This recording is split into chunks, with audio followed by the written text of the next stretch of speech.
From the land down under, with the rock at its centre, comes the little Aussie watchman.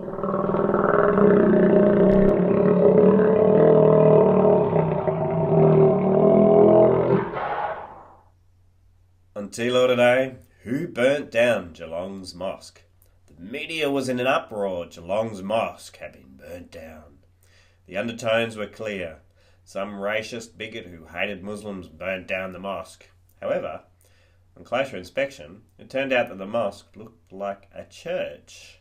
On even closer inspection, it turns out that this was the fifth house of worship that had been burnt down or attacked in the area. The media could hardly even bring themselves to say churches.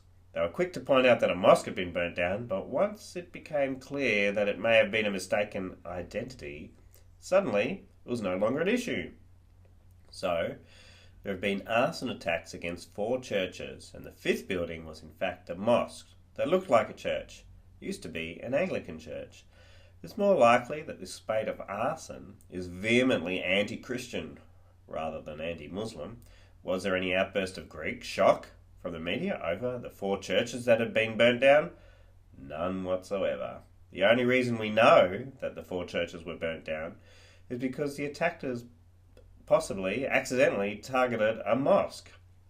The churches included St John of Evangelist Church. This was October 14 in Bannockburns. 2 churches in Norlane on December the 5th last year. A Geelong Presbyterian Church in April of this year.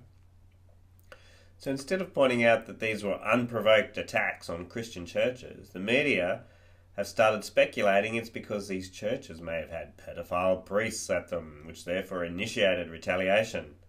Unbelievable slander.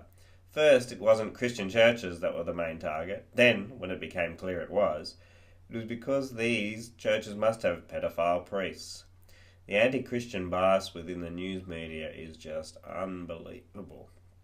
So once again, the media is exposed for what it is. An anti-Christian mouthpiece paid for by those who want to destroy our society and mould it into their own image.